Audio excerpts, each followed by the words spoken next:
જય શ્રી કૃષ્ણ મિત્રો, તમે જોઈ રહ્યા છો યુટ્યુબ. ફરી એકવાર આપ સૌનું સ્વાગત છે આપણી ચેનલ વ્રત સાધનામાં.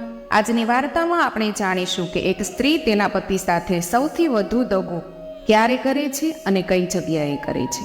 તમે એ પણ શીખી શકશો કે આખરે આ દુનિયામાં સૌથી મોટો પાપી, વિશ્વાસઘાતી પુરુષ છે કે એક સ્ત્રી. આપ સૌને વિનંતી છે કે આ કથાને જે સાંભળશે તેના જીવનમાં ક્યારેય દગો પામશે નહીં. પ્રિય મિત્રો, હું 3 લોકના ભગવાન શ્રી હરિને પ્રાર્થના કરું છું કે જે કોઈ પણ આ કથા સંપૂર્ણ રીતે સાંભળે છે, હે પ્રભુ, તમે તેની બધી મનોકામનાઓ પૂર્ણ કરો, તેની બધી મુશ્કેલીઓ દૂર કરો અને તેની દરિદ્રતા દૂર કરજો. એક દિવસ રાધાજી તેની સખીઓ સાથે બરસાના નગરમાં ફરતા હતા. ત્યારે તેણે જોયું કે એક પુરુષ તેની પત્નીને કહી રહ્યો હતો કે આ દુનિયામાં સૌથી મોટી પાપી અને કપટી સ્ત્રી છે. પતિની આ વાત સાંભળીને તે સ્ત્રી તેના પતિ સાથે ઝઘડો કરવા લાગી કે તમે કેવી રીતે કહી શકો કે સ્ત્રી જ વિશ્વાસઘાતી હોઈ શકે. રાધાજી આ દ્રશ્યને જોઈને વિચારવા લાગ્યા અને વિચલિત હૃદય સાથે તે ભગવાન શ્રી કૃષ્ણને મળવા ગોલોકમાં ગયા. મિત્રો, રાધાજીને આટલા વ્યથિત જોઈને ભગવાન શ્રી કૃષ્ણ કહે છે કે હે રાધે, શું વાત છે? આજે તમે આટલી ચિંતામાં કેમ છો? તો રાધા રાણી કહે છે કે કાન્હા, આજે જ્યારે હું બરસાના નગરની યાત્રા કરી રહી હતી ત્યારે મેં એક માણસને જોયો જે કહેતો હતો કે આ દુનિયામાં સૌથી મોટી વિશ્વાસઘાતી સ્ત્રી છે. અને તે પતિ પત્ની બંને આ વાતને લઈને ઝઘડતા હતા કે આ દુનિયામાં સૌથી મોટું વિશ્વાસઘાતી કોણ, પુરુષ કે સ્ત્રી? મિત્રો, રાધાજીનો આ પ્રશ્ન સાંભળીને ભગવાન શ્રી કૃષ્ણ કહે છે કે હે રાધે, હું એક વાર્તા કહું છું, આ વાર્તા ધ્યાનથી સાંભળો. તે કહે છે, હે કાન્હા, તું વાર્તા કહે, હું તને વચન આપું છું કે હું આ કથા ધ્યાનથી સાંભળીશ. ભગવાન શ્રી કૃષ્ણ કહે છે, હે રાધે, પ્રાચીન સમયમાં ચંદ્રદેવ નામનો રાજા રાજ કરતો હતો. તે ખૂબ જ પરાક્રમી અને હિંમતવાન હતો. રાજા ચંદ્રદેવની બહાદુરીની ગાથાઓ છે. રાજાને 3 પુત્ર હતા અને 3 પુત્રો નિપુણ અને બહાદુર હતા. સૌથી મોટા પુત્રનું નામ પુલિન હતું. તે માત્ર ભવ્ય જ ન હતો, પરંતુ તે ખૂબ જ સુંદર પણ હતો. રાજાએ પુલિનના લગ્ન પોતાના મિત્ર રાજ્યની કન્યા સુલોચના સાથે કરાવી દીધા, જે દેખાવમાં ખૂબ જ સુંદર હતી. તે તેના પહેલા અન્ય કોઈને સુંદર માનતી ન હતી. એક સમયે રાજા ચંદ્રદેવ અને તેમના મોટા પુત્ર રાજકુમાર પુલિન વચ્ચે દરબારમાં વિવાદ થયો. રાજકુમારના આ વર્તનથી રાજા ચંદ્રદેવ ગુસ્સે થયા અને રાજાએ તેને રાજ્યમાંથી નીકળી જવા માટે આદેશ આપ્યો. તેણે તેના પિતા પાસેથી આ સાંભળીને તે ચિંતિત થઈ ગયો અને રાજા ચંદ્રદેવના આ નિર્ણયથી દરબારમાં હાજર તમામ લોકો આશ્ચર્યચકિત થઈ ગયા. અને પછી રાજકુમાર પુલિન તેના રૂમમાં આવીને બેઠા અને તેના પતિને આ રીતે ઉદાસ જોઈને તેની પત્ની સુલોચના તેની પાસે આવીને બોલી કે હે સ્વામી, તમે આટલી ચિંતામાં કેમ છો? તમારે કઈ વસ્તુની કમી છે? તો મિત્રો, ભગવાન શ્રી કૃષ્ણ કહે છે કે હે રાધે, આ રીતે રાજકુમાર પુલિન રાજકુમારી સુલોચનાને દરબારમાં બનેલી આખી ઘટના કહે છે. તેણીના પતિને રાજ્યમાંથી બહાર કાઢવામાં આવ્યા છે તે સાંભળીને તે બેહોશ થઈ જાય છે. રાજકુમાર પુલિન ખૂબ જ ગભરાઈ જાય. જ્યારે તે ભાનમાં આવે છે ત્યારે સુલોચના તેના પતિને કહેવા લાગી, જો તમે આ રાજ્ય છોડી દેશો તો હું પણ તમારી સાથે આવીશ. હું મહેલમાં તમારા વગર એક પણ ક્ષણ નહીં રહી શકું. તેની પત્નીના આ શબ્દો સાંભળીને રાજકુમાર પુલિન તેને સમજાવે છે અને કહે છે કે હે પ્રિય, તું મારી સાથે કેવી રીતે આવી શકે છે? કારણ કે તને ખબર નથી કે અન્ય રાજ્યોમાં અનેક પ્રકારની મુશ્કેલીઓ અને સંકટ હોય છે. અહીં વિવિધ પ્રકારના લોકો રહે છે. મને ખબર નથી કે તેઓ કોણ છે અને તમે જંગલની મુશ્કેલીઓ કેવી રીતે સહન કરી શકશો. જેઓ મહેલમાં રહે છે અને જેમના નોકર હંમેશા હાજર હોય છે. રાજકુમાર પુલિનના શબ્દો સાંભળીને રાજકુમારી સુલોચના કહેવા લાગી કે હે પ્રિય, મને ગમે તેટલા દુઃખ અને સમસ્યાઓનો સામનો કરવો પડે, હું તેને તમારી સાથે હસીને વિતાવીશ. પણ તમારા વિના આ મહેલમાં બધું હોવા છતાં અમને સુખ કરતાં વધુ દુઃખ થશે. તમને મહેલની ખબર નથી, જંગલના દુઃખ કરતાં પણ વધારે ડરામણી લાગશે મને અહીં. તો હું પણ તમારી સાથે જ જઈશ. એમ કહીને રાજકુમારી સુલોચના રડવા લાગી. આગળ ભગવાન શ્રી કૃષ્ણ કહે છે કે હે રાધે, રાજકુમારીની આંખોમાં આંસુ જોઈને રાજકુમાર ફૂલીને મનમાં વિચાર્યું કે મારી પત્ની મારા વિના ટકી શકશે નહીં. તે અહીં એકલી નહીં રહે, તેથી ભલે મારી સાથે આવે. આ બધું વિચારીને રાજકુમાર ફૂલીને તેની પત્ની સુલોચનાને કહ્યું. આ સાંભળીને સુલોચના ખૂબ જ ખુશ થઈ ગઈ અને તે તેના પતિ સાથે જવાની તૈયારી કરવા લાગી. મિત્રો, બીજા દિવસે જ્યારે સવાર થઈ ત્યારે બંનેએ રાજા ચંદ્રદેવના ચરણ સ્પર્શ કર્યા અને તેમની પાસેથી રાજ્ય છોડીને બીજા રાજ્ય તરફ જવા લાગ્યા. તેઓને ગાઢ જંગલ મળ્યું. જ્યારે તેઓ તેને પાર કરી રહ્યા હતા ત્યારે રાજકુમારી સુલોચનાએ કહ્યું કે હે પ્રિય, હું ચાલતા ચાલતા ખૂબ જ થાકી ગઈ છું. શા માટે આપણે આ વડના ઝાડ નીચે થોડીવાર આરામ ન કરીએ? વહાલા મિત્રો, શ્રી કૃષ્ણજી કહે છે કે હે રાધે, આટલો લાંબો પગપાળા પ્રવાસ કરવાને કારણે તે સમયે ઠંડો પવન પણ ફૂંકાયો હતો અને બંને પતિ પત્ની થાકી ગયા હતા. આ કારણે મિત્રો તે ઝાડની નીચે સૂઈ ગયા. તે વડના ઝાડની નજીકથી એક ઝેરી સાપ આવ્યો અને રાજકુમારી સુલોચનાને સાપે ડંખ માર્યો. તે જોરથી સીંચો પાડવા લાગી. પત્નીને પીડાથી સીંચો પાડતી જોઈને રાજકુમારની આંખો પહોળી થઈ ગઈ અને પત્નીને પીડામાં જોઈને અને સાપને જતો જોઈને તે એકાએક ડરી ગયો, જાણે તેની નીચેથી જમીન સરકી ગઈ હોય. દોસ્તો, ધીરે ધીરે રાજકુમારી સુલોચનાની આંખો બંધ થવા લાગી અને તેની સામે તેની પત્નીને મરતા જોઈને તે ખૂબ જ દુઃખી થઈ ગયો અને ધીમા અવાજે રડવા લાગ્યો અને તે બોલ્યો કે હે ભગવાન, જો મારો જીવનસાથી મને છોડી ગયો છે તો હું આ દુનિયામાં જીવતો રહીને શું કરીશ? કથાનું વર્ણન કરતા ભગવાન શ્રી કૃષ્ણ કહે છે કે હે રાધે, તે જ સમયે એક ઋષિ મહાત્મા તે જંગલમાંથી પસાર થઈ રહ્યા હતા ત્યારે તેમણે રાજકુમારનો રડવાનો અવાજ સાંભળ્યો અને કહ્યું કે હે પુત્ર, તું કેમ આમ રડે છે?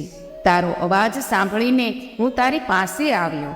મહાત્માને જોઈને રાજકુમાર પુલિન કહે છે કે હે મુનિવર, હું રાજકુમાર પુલિન છું અને હું રાજા ચંદ્રદેવનો પુત્ર છું. મને મારા પિતાએ રાજ્યમાંથી કાઢી મૂક્યો હતો અને હું મારી પત્ની સાથે રાજ્ય છોડીને અહીંયાથી જઈ રહ્યો હતો. અમે થાકીને આરામ કરવા લાગ્યા ત્યારે એક ઝેરી સાપે મારી પત્નીને ડંખ માર્યો, જેના કારણે હું તેના મોતનો શોક કરું છું. આગળ રાજકુમાર મહાત્માને કહે છે કે હે મુનિવર, મારી પત્ની મહાન હતી, જે મને સંપૂર્ણ રીતે સમર્પિત અને મને ખૂબ જ પ્રેમ કરતી હતી. હું તેના વિના જીવી શકતો નથી. હું તેની સાથે મારું જીવન પણ ટૂંકાવી દઈશ. તે મારી સાથે આવવાથી મૃત્યુ પામી છે. હું મારી જાતને ક્યારેય માફ કરી શકીશ નહીં. રાજકુમારના આ શબ્દો સાંભળીને ઋષિ મહાત્મા કહે છે કે હે રાજકુમાર, તમે બહુ અજ્ઞાની અને મૂર્ખ છો. આ નશ્વર જગત છે. અહીં લોકો આવતા જતા રહે છે. જન્મ મરણ એ આ જગતનું ચક્ર છે. જે આ જગતમાં જન્મે છે તેનું મૃત્યુ નિશ્ચિત છે અને જે મૃત્યુ પામે છે તેનો જન્મ નિશ્ચિત છે.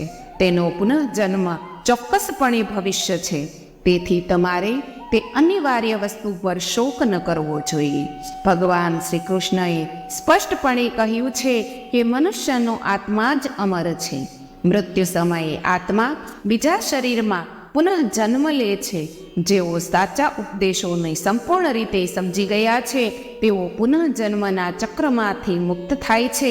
મિત્રો, આગળ ઋષિ મહાત્મા કહે છે કે જે આ દુનિયામાં આવે છે તે એકલો અને જાય છે પણ એકલો. કોઈ એકબીજાની સાથે નથી જતો. હે રાજકુમાર, તમને આ બધી શિખામણો મળી હશે, પછી પણ તમે મારી સામે આવી વાતો કરો છો. પછી મહાત્મા કહેવા લાગ્યા કે હે રાજકુમાર, જો તમે જીવતા રહો તો તમને આવી અનેક રાણીઓ મળી શકે છે. ઋષિ મહાત્માની આ વાત સાંભળીને રાજકુમાર પુલિન કહેવા માંડે છે કે હે મુનિવર, મારી પાસે આખા જગતમાં આ એક જ આવી સમર્પિત અને ચારિત્રવાન પત્ની છે, જેને મારી આજ્ઞાની ક્યારેય અવગણના કરી નથી. ત્યારે મુનિવર કહે છે કે તમે જાણી જોઈને આ દેહનો નાશ કેમ કરવા માગો છો? તે સંત મહાત્માની વાત સાંભળીને રાજકુમાર પુલિન કહે છે કે હે ઋષિ, તમે જે કહ્યું તે સાચું છે, પણ આવી પતિવ્રતા પત્ની નહીં મળે. મને મિત્રો આગળની કથા સંભળાવતા ભગવાન શ્રી કૃષ્ણ કહે છે કે હે રાધે. જ્યારે રાજકુમાર પુલિન આ રીતે કહે છે ત્યારે ઋષિ મહાત્મા કહે છે કે હે રાજકુમાર, તમારી પત્નીને જીવંત કરવાનો એક જ રસ્તો છે. જો તમે આ કરી શકો તો તમારી પત્ની ફરીથી જીવી શકે છે. આ સાંભળીને રાજકુમાર ખૂબ જ ખુશ થઈ ગયા. હાથ જોડીને કહે છે કે મુનિવર, તમે જે કહો તે કરવા તૈયાર છો. કૃપા કરીને મારી પત્નીને જીવિત કરો. ત્યારે મહાત્માએ જવાબ આપ્યો કે હે રાજકુમાર, તમારી રાણી એટલા વર્ષ જીવી હશે જેટલી તેની ઉંમર હશે. તેથી તે હવે મૃત્યુ પામી છે. જો તમે ઈચ્છો છો કે તે ફરીથી જીવે તો તમારે તમારી ઉંમર તમારી પત્નીને આપવી પડશે. અને તમારી ઉંમર જો 80 વર્ષ છે અને તમે તમારા બાકીના જીવનના 25 વર્ષ તમારી પત્નીને આપી દો તો તમે આ સ્વીકારો, હું તમારી પત્નીને જીવંત કરી શકું છું. આ સાંભળી રાજકુમારે કહ્યું, હા, મને મંજૂર છે. પછી તે ઋષિ મહાત્મા જોરથી મંત્ર જાપ કરવા લાગ્યા. અચાનક તે અટકી જાય છે. આ જોઈને રાજકુમાર પુલિન કહેવા લાગ્યા કે હે મુનિવર, તમે અચાનક કેમ અટકી ગયા? ત્યારે મુનિવર કહે છે કે મારી આ વાતને ખૂબ જ ધ્યાનથી સમજો તો તમને એક રહસ્ય મળશે, જે સમજવું તમારા માટે અત્યારે ખૂબ જ જરૂરી છે. તમે તેને પાણીની અંજલી નાખીને બચાવી શકો છો, પણ જો તમને તમારી પત્નીની જરૂર ન હોય તો અત્યારે કંઈ ખોટું નથી. તમે તમારો ઠરાવ પાછો લઈ શકો છો, અને જ્યારે તમે એ ઠરાવ પાછો લઈ લો છો ત્યારે તમારી પત્નીનું મૃત્યુ તે જ ક્ષણે થઈ જશે, જે ક્ષણથી તેનું મૃત્યુ નિશ્ચિત છે. પણ રાજકુમાર, જો તમે આ રહસ્ય તમારા પત્નીને કહેશો તો પછી તમે ક્યારેય સમર્થ નહીં રહી શકો. તમે તમારો સંકલ્પ પાછો લઈ શકશો નહીં. ત્યારે તે ઋષિ મહાત્મા કહે છે કે હે રાજકુમાર, જીવનમાં આ વાત હંમેશા યાદ રાખો કે પુરુષે કેટલીક વસ્તુઓ તેની પત્નીથી છુપાવવી જોઈએ, કારણ કે ક્યારેક આ વસ્તુઓ માણસના જીવનમાં ઉપયોગી થઈ શકે છે. મિત્રો, પછી રાજકુમારે કહ્યું કે હે મુનિવર, કૃપા કરીને મારી પત્નીને જીવંત કરો. રાજકુમારની વિનંતી પર ઋષિ મહાત્માએ મંત્ર પૂરો કર્યો અને તેના કમંડળમાંથી પાણી કાઢીને રાજકુમારના હાથમાં આપ્યું અને કહ્યું, રાજકુમાર, હવે આ પાણી તમારા પત્નીની ઉપર છાંટો, એટલે તમારી પત્ની જીવંત થશે. ઋષિ મહાત્માએ કહ્યું તેમ કર્યું, અને પછી થોડી વાર પછી રાજકુમારી સુલોચના ઊભી થઈ અને બેઠી થઈ. પછી ત્યાં એક દિવ્ય પ્રકાશ ઉત્પન્ન થાય છે અને સંત મહાત્મા ત્યાંથી અદૃશ્ય થઈ જાય છે. રાજકુમાર આ જોઈને આશ્ચર્યચકિત થઈ જાય છે. પછી રાજકુમાર તેની પત્ની સુલોચનાને કહે છે કે હે પ્રિય, તમે સૂઈ ગયા હતા, તેથી મેં તમને જગાડ્યા નહીં. ત્યારે રાધાજી કહે છે કે રાજકુમારી ફરીથી કેવી રીતે જીવંત થઈ છે તે વાત રાજકુમારે નથી કહી. ભગવાન શ્રી કૃષ્ણ કહે છે કે હે રાધે. રાજકુમાર પુલિને આ બધી વાતો પોતાની પત્નીથી છુપાવી હતી કે તમને સાપે ડંખ માર્યો હતો, અને રાજકુમારે આ બધી વાતો પોતાની પત્નીથી ગુપ્ત રાખવાનું નક્કી કર્યું હતું. ઘણા દિવસો વીતી ગયા પછી તેઓએ જોયું કે થોડે દૂર એક સુંદર યુવક નાચતો હતો અને ગાતો હતો. તે જોઈને રાજકુમાર અને રાજકુમારી ત્યાં જઈને બેસી ગયા. તે જ સમયે રાજકુમારે તેની પત્નીને કહ્યું કે હે પ્રિય, મારું ગળું તરસથી છુકાઈ ગયું છે, હું ખૂબ જ તરસ્યો થયો છું. પોતાના પતિને આ રીતે તરસ્યો જોઈને રાજકુમારીએ યુવકને કહ્યું કે હે સજ્જન, તમારી પાસે પીવા માટે પાણી છે? મારા પતિનું ગળું સુકાઈ રહ્યું છે, પાણી હોય તો મને આપો. રાજકુમારીના આ શબ્દો સાંભળીને કહ્યું કે હે દેવી, સામે કૂવો છે, તમે તમારા પતિને કહો કે તેમાંથી પાણી ખેંચી લાવે. અને રાજકુમારી સુલોચના તેના પતિ પાસે જાય છે અને કહે છે કે હે પ્રિય, તમે તે કૂવા પાસે જઈને પાણી પી લો. રાજકુમાર પાણી પીવા જાય છે ત્યારે સુલોચના તે યુવકને એકી ટચે જોઈ રહી છે અને તેની સુંદરતાને જોઈને મોહિત થઈ ગઈ છે. અને તે યુવક પાસે ગઈ અને કહ્યું કે હે યુવક, તું અહીં ખૂબ જ ખુશીથી રહે છે. રાજકુમારીની આ વાત સાંભળીને તે યુવાન છોકરો કહેવા માંડે છે કે હે રાજકુમારી, તું પણ મારી સાથે ખૂબ જ સુખેથી અને આનંદથી રહી શકે છે. ત્યારે રાજકુમારી સુલોચના કહેવા લાગી, મારે તો મારા પતિ સાથે રહેવું છે, તો કેવી રીતે હું તમારી સાથે રહી શકું છું?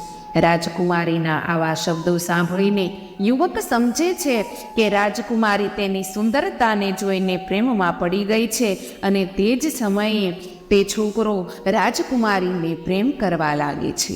રાજકુમારીને કહે છે કે રાજકુમારી, જો તું ઈચ્છતી હોય તો તારા પતિ આપણા પ્રેમની વચ્ચે ન આવે તો અત્યારે જ જઈને તારા પતિ જે કૂવામાં પાણી પીવા ગયા છે તેમાં ધક્કો મારી દે.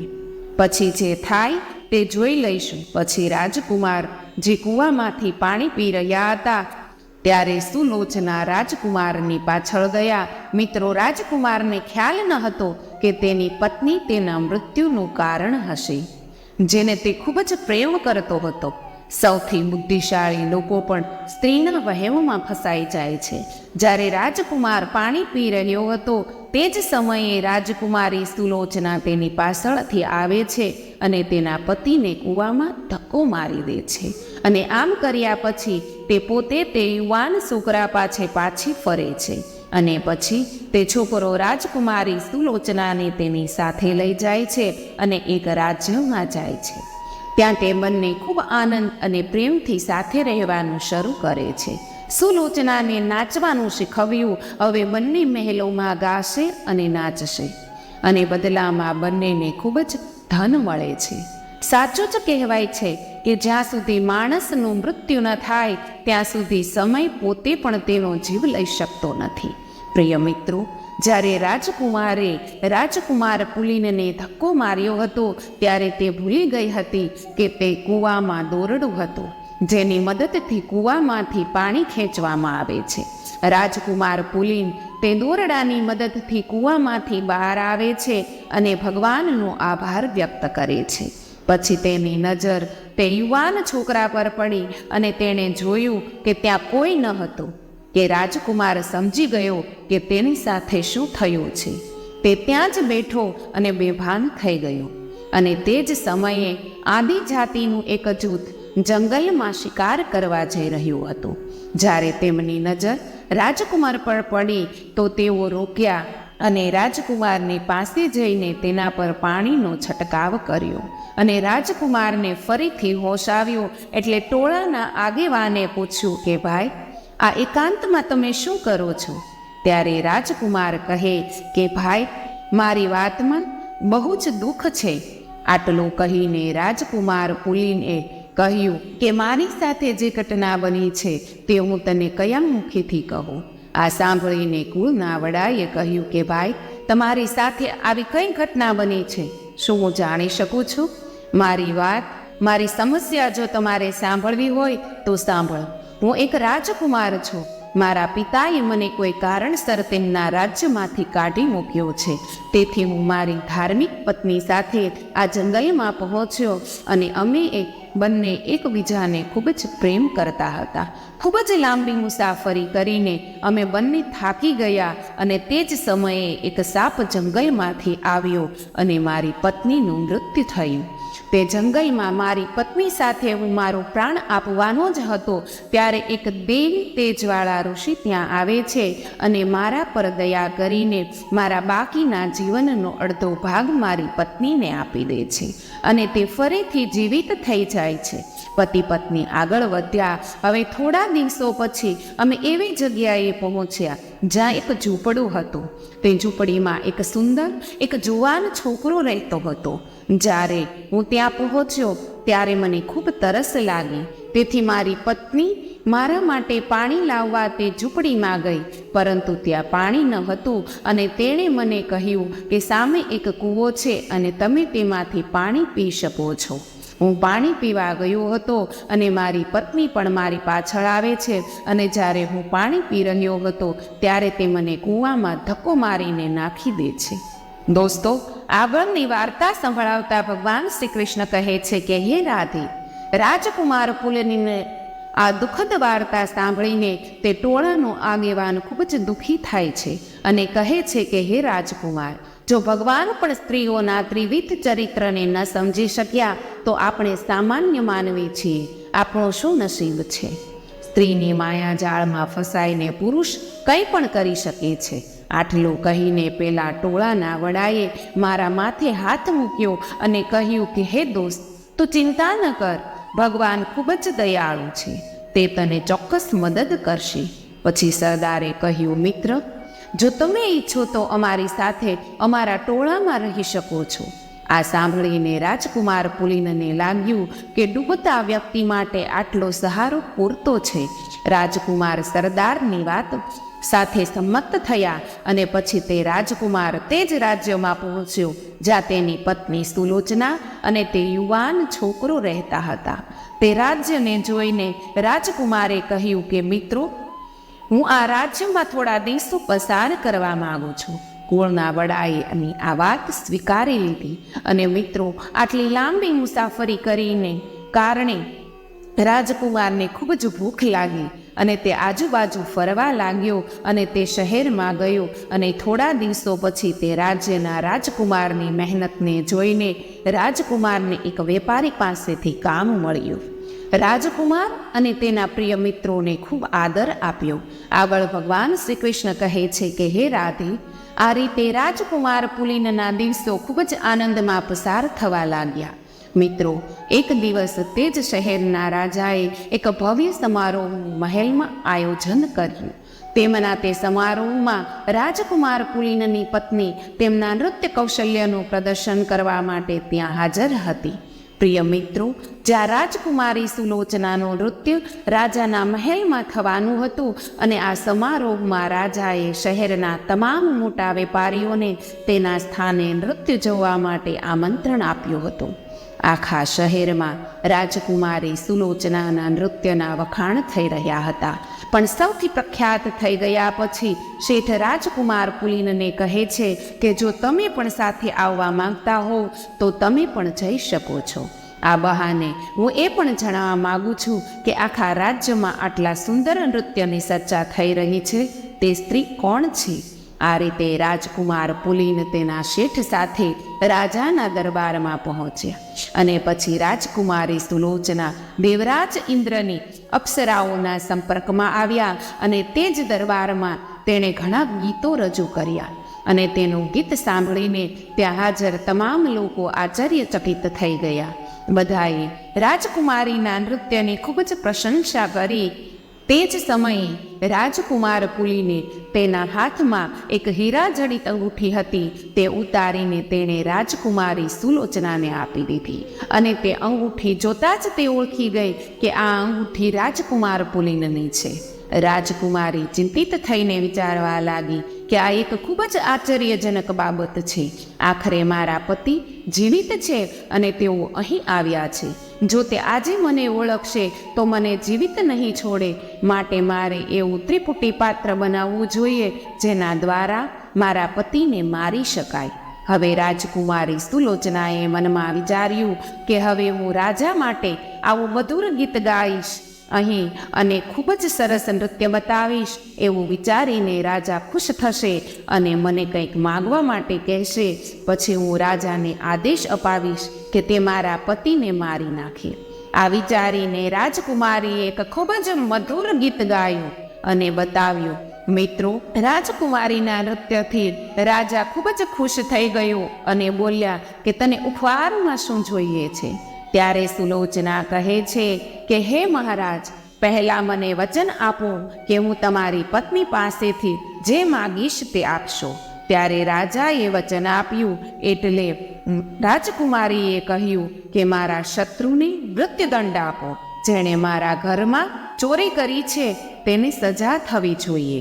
મિત્રો, રાજકુમારીની આ વાત સાંભળીને રાજાએ કહ્યું કે હે નૃત્યાંગના, તે ચોરને મારી સમક્ષ હાજર કરો, હું તેને સખત સજા આપીશ.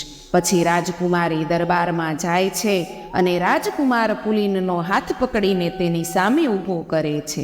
તે જ ક્ષણે રાજાએ તેના સૈનિકોને આદેશ આપ્યો કે આ ચોરને ફાંસીની સજા આપવામાં આવે. રાજાએ તેના સૈનિકોને આદેશ આપ્યો કે આ ચોરને ફાંસી આપવામાં આવે. આ બધું જોઈને રાજકુમાર પુલિનનો માલિક દોડીને રાજકુમાર પાસે આવે છે અને પૂછે છે, તમે આ નૃત્યાંગના પાસેથી શું ચોરી કર્યું છે, જેના કારણે તે તમને પોતાનો દુશ્મન કહી રહી છે અને તે તમને કેમ મારવા માંગે છે?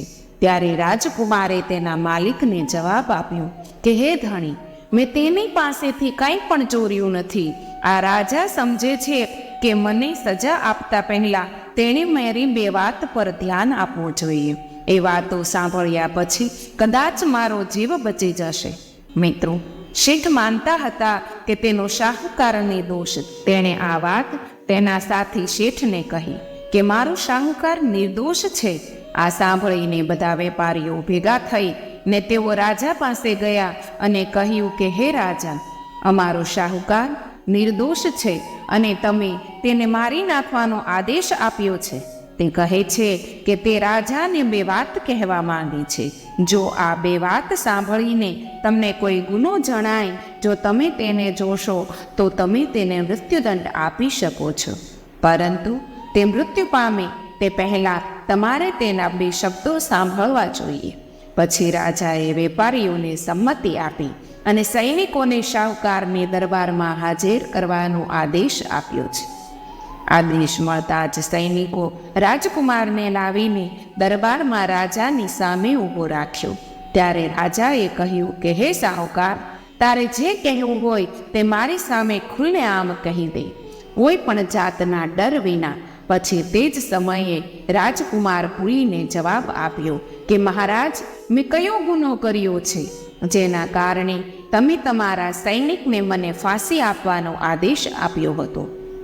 રાજકુમારની વાત સાંભળીને રાજાએ જવાબ આપ્યો, તે નૃત્યાંગનાના ઘરે ચોરી કરી છે. તમે ગુનેગાર છો, તેથી જ તમને મૃત્યુદંડની સજા થઈ છે. મિત્રો, પછી રાજકુમાર કહે છે કે હે રાજા, હું ચોર નથી. હું આ વ્યભિચારી અને કપટી સ્ત્રીનો પતિ છું.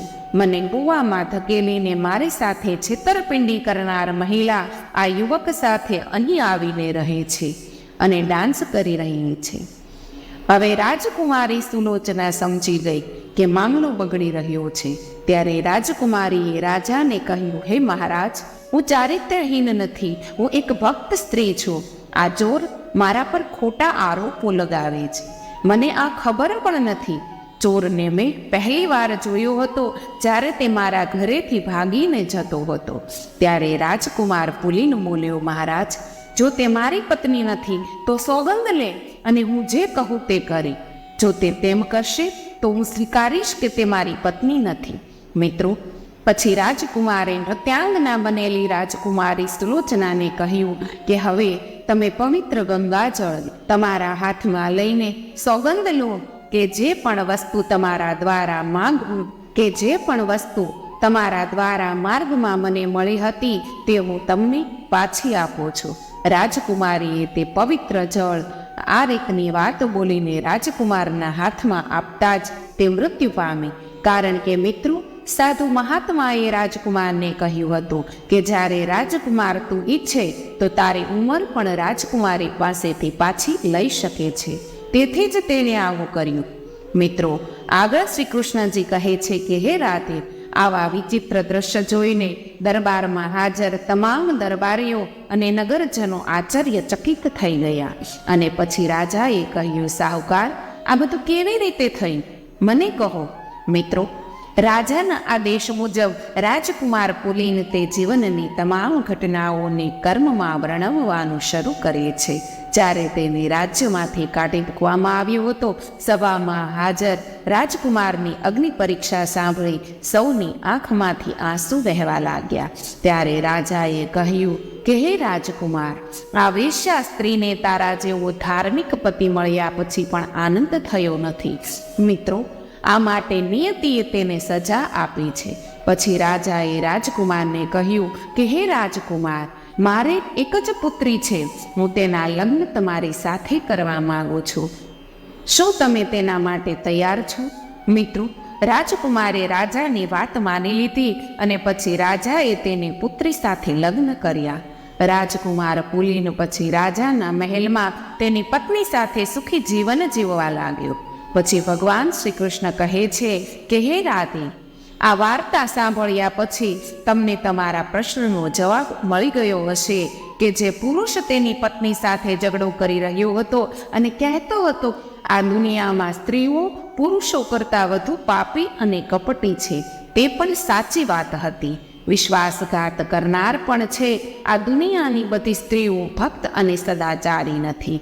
જેઓ તેમના પતિ સિવાય અન્ય પુરુષો સાથે રમણ કરે છે, આવી સ્ત્રીઓને લીધે ઘરમાં દુઃખ અને ગરીબી છે. અને આ બધા કારણોથી દેવી લક્ષ્મી ક્રોધિત થઈને તે સ્ત્રીનું ઘર છોડીને ચાલ્યા જાય છે. પ્રિય મિત્રો, આ વાર્તા સાંભળીને રાધા રાણીજી કહે છે કે હે કાન્હા, જ્યારે તે નગરની સ્ત્રી સાથે ઝઘડો થઈ રહ્યો હતો, તેની પત્ની પણ કહેતી હતી કે આ જગતનો સૌથી મોટો દગાખોર અને પાપી પુરુષ હોય છે. તે સ્ત્રી જે જૂઠું બોલી રહી હતી તે કેવી રીતે સાબિત થઈ શકે છે? મિત્રો, શ્રી રાધા રાણીજી તરફથી ભગવાન શ્રી કૃષ્ણ હસ્યા અને કહ્યું કે હે રાધે, તમારા આ પ્રશ્નનો જવાબ આપવા માટે હું તમને બીજી વાર્તા કહું છું. મિત્રો, શ્રી કૃષ્ણજી કહે છે કે ઘણા વર્ષ પહેલા એક ધનવાન શેઠ પાસે પૈસા અને અનાજની કોઈ કમી ન હતી, પરંતુ આ બધી વસ્તુઓ હોવા છતાં તે શેઠ ખૂબ જ દયાળુ અને સરળ સ્વભાવનો હતો. શેઠને કોઈ પણ જાતનો ઘમંડ ન હતો. તેને એક છોકરો હતો જે તેના પિતાના સ્વભાવથી બિલકુલ વિપરીત હતો, જે તેના મિત્રો સાથે હરતો ફરતો અને અયાશી કરતો હતો. તેના પિતાએ ઘણીવાર સમજાવ્યો, પણ તે કંઈ સમજવા તૈયાર જ ન હતો. એકવાર અચાનક શેઠનું મૃત્યુ થઈ ગયું. તેના પિતાના મૃત્યુ પછી પણ સમજ્યો નહીં. તે છોકરો તેના પિતાની બધી જમીન એના ખર્ચમાં અને અયાશીમાં ખર્ચી નાખી અને તેને વ્યભિચારમાં બધી જ મૂડી ગુમાવી દીધી હતી. અને તે છોકરો ગામ છોડી દે છે અને તે ક્યારેય તે ગામમાં પાછો ફરતો નથી. તે બીજા રાજ્યમાં જઈ પહોંચે છે અને તે રાજ્યના રાજાના મહેલના દરવાજા આગળ જઈને બેસે છે. તે જ સમયે રાજા નગરમાંથી આવીને મહેલમાં જતા હતા ત્યારે એની નજર આ છોકરાની ઉપર પડી અને પૂછ્યું કે હે બાળક, તું કોણ છે? તું સુંદર અને યુવાન છે અને મને લાગે છે કે તું મોટા રાજવી પરિવારમાંથી આવે છે. તું કોણ છે? ક્યાંથી આવ્યો છે? શું પ્રશ્ન છે? છોકરાએ કહ્યું, હું એક વ્યાપારી છું. લૂંટારાઓએ મારું બધું ધન લૂંટી લીધું છે. રાજા તેનો જુઠ્ઠાણું સમજી ન શક્યો અને તેનો નિર્દોષ ચહેરો જોઈને રાજાએ તેની વાત માની લીધી. પછી છોકરાએ કહ્યું, મહારાજ, મારો બધો સામાન પેલા લૂંટારાઓએ લૂંટી લીધો છે. હવે મારી પાસે ખાવા માટે પણ કંઈ બચ્યું નથી. મારી પાસે રાજ્યમાં પાછા જવા માટે પૈસા પણ નથી. રાજાએ છોકરાની વાત માની લીધી.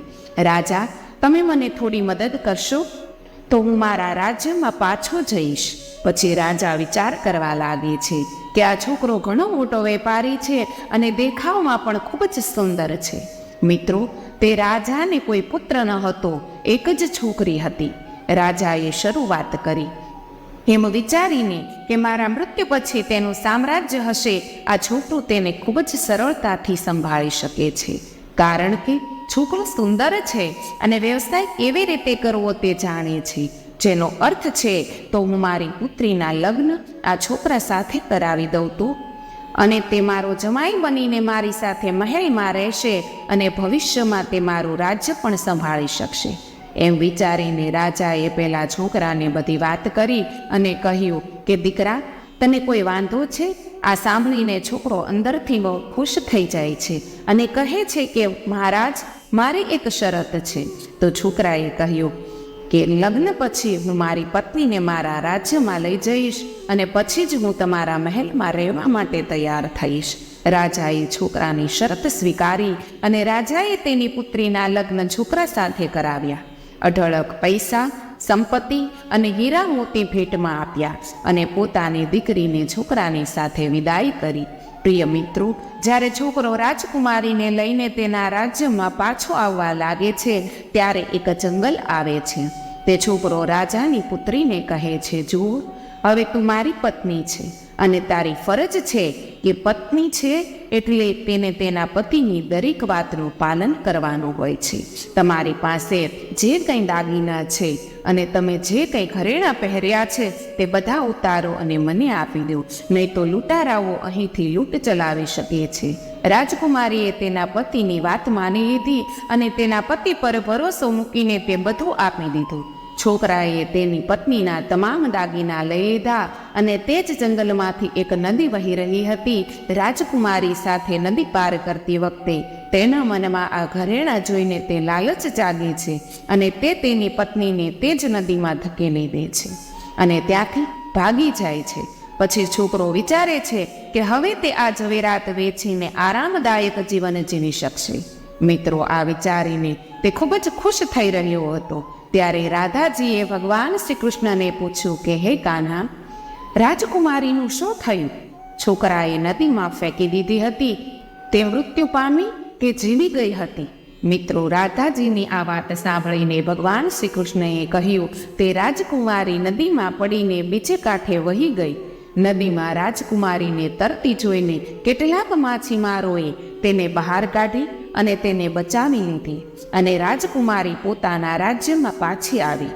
પુત્રીની આ હાલત જોઈ રાજાએ પૂછ્યું કે શું થયું? તમે પાછા કેવી રીતે આવ્યા? તે છોકરીને આવીને કહ્યું, પિતાજી, અમને રસ્તામાં કેટલાક લૂંટારાઓ મળ્યા અને તે લૂંટારાઓએ અમારી પાસેથી દુષ્કર્મ કરીને મને નદીમાં ફેંકી દીધી અને તમામ પૈસા લૂંટીને ચાલ્યા ગયા અને મારા પતિનો કોઈ પતો નથી. પ્રિય દર્શકો, તે છોકરીએ તે ઘટના વિશે તેના પિતાને કહ્યું નહીં. પછી તે છોકરી તેના પિતાના ઘરે રહેવા લાગી. થોડા સમય પછી છોકરો ફરીથી રાજાના દરવાજે આવે છે. તેણે લીધેલા પૈસા અને લૂંટ ખલાસ થઈ ગયા હતા. તેથી તે છોકરો ફરીથી તેના સાસરે આવે છે. તેને તે છોકરો ફરીથી રાજાના દરવાજે જઈને બેસે છે, પરંતુ તે તરત જ તેની પત્નીને દરવાજે મળે છે. છોકરો તેની પત્નીની સામું જુએ છે અને તેને જોઈને ડરી જાય છે અને પાછા ભાગવાનો પ્રયત્ન કરે છે. ત્યારે તેની પત્ની કહે છે કે રાહ જુઓ, મેં તમારા વિશે પિતાને કંઈ કહ્યું નથી.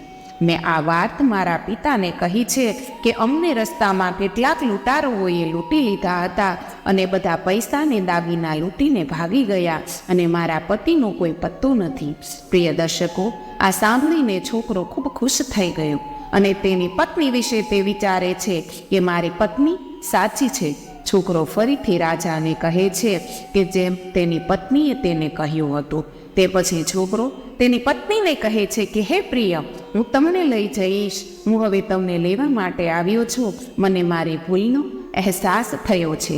મને ખબર નથી કે મને શું થયું કે મેં તમારી સાથે આવું વર્તન કર્યું હતું, પણ હવે મને મારી ભૂલનો અહેસાસ થયો છે. હું તમને લેવા આવ્યો છું. આ વાત સાંભળીને છોકરી તેના મનમાં ખૂબ ખુશ થઈ ગઈ. મિત્રો, બધાએ સાથે બેસીને સાંજે જમ્યા પછી પોતપોતાના રૂમમાં જઈને સૂઈ ગયા. જ્યારે રાતનો બીજો ભાગ શરૂ થયો ત્યારે પેલેસમાં બધા લોકો ગાઢ ઊંઘમાં ઊંઘતા હતા. તે ચૂપચાપ તેના ઓરડામાંથી બહાર આવે છે અને રાજાના ઓરડામાં તે છોકરો પ્રવેશ કરે છે અને રાજાની તલવાર ઉપાડે છે અને રાજાનું શિરછેદ કરે છે. ત્યારબાદ તે તેની પત્નીને મારી નાખે છે અને તે જ રીતે તે મહેલના તમામ લોકોને મારી નાખે છે અને બધા પૈસા લઈને તેના ગામમાં પાછો ફરે છે. ત્યારે ભગવાન શ્રી કૃષ્ણ કહે છે કે હે રાધે, આ વાર્તા સાંભળીને તમને તમારા પ્રશ્નનો જવાબ મળી ગયો હશે. ત્યારે રાધાજી કહે છે કે હે કાન્હા, આ વાર્તા સાંભળીને એવું લાગે છે કે નગરમાં જે તેના પતિ સાથે ઝઘડો કરતી હતી તે સ્ત્રી પણ સાચી હતી. મિત્રો, પછી રાધાજી કહે છે કે હે કાન્હા, હું કંઈ પણ સમજી શકતી નથી કે આ દુનિયામાં સૌથી મોટી પાપી કોણ છે, સ્ત્રી કે પુરુષ? હવે આ પ્રશ્નનો જવાબ આપો. મિત્રો, ત્યારે ભગવાન શ્રી કૃષ્ણ કહે છે કે હે રાધે, દુનિયામાં સૌથી વધુ પાપી અને અવિશ્વાસુ કોણ છે તે સ્પષ્ટ કરવું ખૂબ જ મુશ્કેલ કામ છે, પરંતુ હું તમને ચોક્કસપણે કહી શકું છું કે તે માણસની વાસના અને સ્વાર્થના કારણે છે. હે રાધે, સ્ત્રી પુરુષ પાપ કરવા પાછળનું સૌથી મોટું કારણ હોય છે. તેથી જ વાસના માણસના મનમાં ક્રોધ પેદા કરે છે અને ક્રોધથી મૂંઝવણ પેદા થાય છે, જેનાથી સૌથી પહેલાં માણસની બુદ્ધિનો નાશ થાય છે, મનુષ્યના વિનાશનું કારણ બને છે. ભગવાન શ્રી કૃષ્ણ આગળ કહે છે કે જેમ ધુમાડો અગ્નિને ઢાંકી દે છે તેવી જ રીતે વાસના અને આસક્તિ પણ મનુષ્યના જ્ઞાનને ઢાંકી દે છે અને તે મિત્રોનો વિશ્વાસઘાત કરે છે, પત્નીનો વિશ્વાસઘાત કરે છે, પત્ની તેના પતિનો વિશ્વાસઘાત કરે છે. ત્યારે રાધા રાણી કહે છે કે હે કાન્હા, આનો કોઈ ઉપાય જણાવો. મિત્રો, આ પ્રશ્નનો જવાબ આપતા ભગવાન શ્રી કૃષ્ણ કહે છે, મનુષ્ય પહેલાં તેની તમામ નકારાત્મકતાઓને છોડી દેવી જોઈએ. આવી સ્થિતિમાં દરેક વ્યક્તિએ વિચારવું જોઈએ કે આપણે જે હાંસલ કરવા માટે આટલી મહેનત કરી રહ્યા છીએ, જેઓ પાપ કરી રહ્યા છીએ, તેમાંથી કોઈ પણ આપણી સાથે નહીં જાય અને કોઈ પણ વસ્તુને ગુમાવવાનું દુઃખ ન થવા દેવું જોઈએ. દરેક વ્યક્તિએ તેને સાચું જાણવું જોઈએ. અને મિત્રો, અમે આશા રાખીએ છીએ કે તમે આ વાર્તામાંથી ઘણું શીખ્યા હશો અને તમારા હૃદયમાં રાખશો. આ વાર્તા ગમી હોય અને જો તમને ભગવાનના સાચા ભક્ત હો તો ચોક્કસથી જય શ્રી કૃષ્ણ, જય ભોલેનાથ લખો. પ્રિય મિત્રો, વિડીયો જોવા માટે આપ સૌનો ખૂબ ખૂબ આભાર. રાધે કૃષ્ણ.